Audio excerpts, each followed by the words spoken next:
त्यानंतर आम्ही सगळ्यांनी छान फोटो, व्हिडिओ काढले आणि त्यानंतर प्रत्येक क्षण आहे ते आमच्या मोबाईलमध्ये आम्ही कॅप्चर करून घेतले. कारण हे क्षण आहेत ते नंतर पाहून आपल्याला आनंद देणार आहे.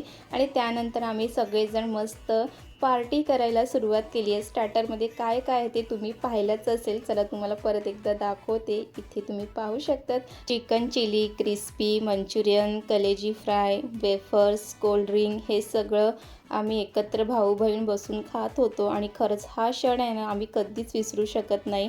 आणि ह्या ठिकाणी बसून आम्ही काय गप्पा गोष्टी करतो ना हे सगळं तुम्हाला आता पुढे पाहायला मिळणार आहे.